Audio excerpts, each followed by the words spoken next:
The Other Lodgers. "In order to take that train," said Colonel Levering, sitting in the Waldorf Astoria Hotel, "you will have to remain nearly all night in Atlanta.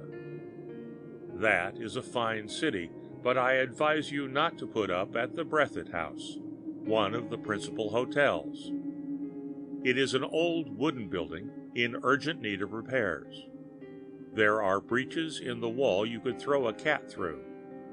The bedrooms have no locks on the doors, no furniture but a single chair in each, and a bedstead without bedding, just a mattress. Even these meager accommodations you cannot be sure you will have in Monopoly. You must take your chance of being stowed in with a lot of others. Sir, it is a most abominable hotel.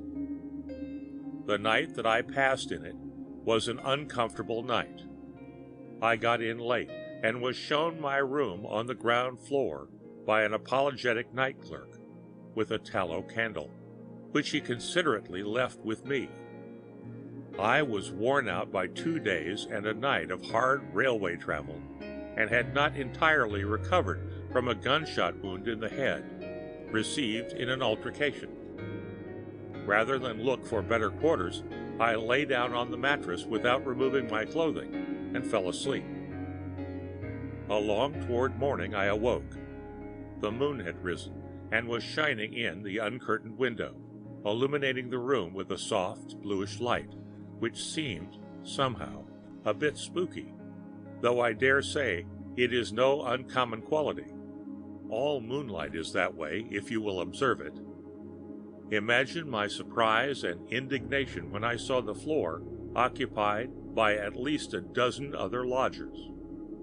I sat up, earnestly damning the management of the unthinkable hotel, and was about to spring from the bed to go and make trouble with the night-clerk, him of the apologetic manner and the tallow candle, when something in the situation affected me with a strange indisposition to move.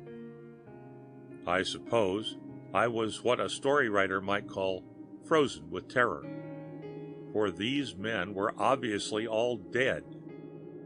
They lay on their backs, disposed orderly along 3 sides of the room, their feet to the walls. Against the other wall, furthest from the door, stood my bed and the chair. All the faces were covered, but under their white cloths the features of the 2 bodies that lay in the square patch of moonlight near the window showed in sharp profile as to nose and chin. I thought, this is a bad dream, and tried to cry out as one does in a nightmare, but could make no sound. At last, with a desperate effort, I threw my feet to the floor and passed between the 2 rows of clotted faces and the 2 bodies that lay nearest the door. I escaped from the infernal place and ran to the office. The night-clerk was there behind the desk, sitting in the dim light of another tallow candle, just sitting and staring. He did not rise. My abrupt entrance produced no effect on him, though I must have looked a veritable corpse myself. It occurred to me then that I had not before really observed the fellow. He was a little chap with a colorless face and the whitest, blankest eyes I ever saw. He had no more expression than the back of my hand. His clothing was dirty gray. "Damn you," I said. "What do you mean?" Just the same, I was shaking like a leaf in the wind and did not recognize my own voice. The night-clerk rose, bowed apologetically, and, well, he was no longer there, and at that moment I felt a hand laid on my shoulder from behind. Just fancy that, if you can. Unspeakably frightened, I turned and saw a portly, kind-faced gentleman who asked, "What is the matter, my friend?" I was not long in telling him, but before I made an end of it, he went pale himself. "See here," he said, "are you telling the truth?" I had now got myself in hand, and terror had given place to indignation.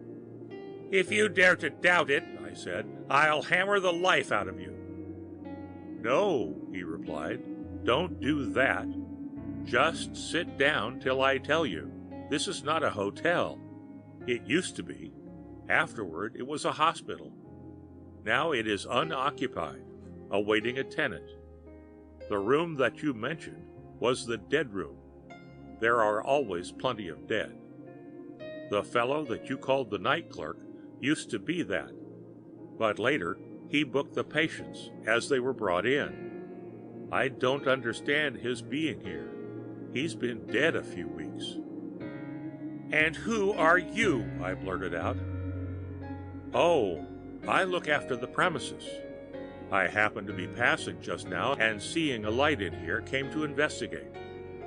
Let's have a look into that room, he added, lifting a sputtering candle from the desk. I'll see you at the devil first, I said, and I bolted out of the door into the street. Sir, that Breathitt House in Atlanta is a beastly place. Don't you stop there. God forbid, your account of it certainly does not suggest comfort. By the way, Colonel, when did that occur? In September 1864, shortly after the siege.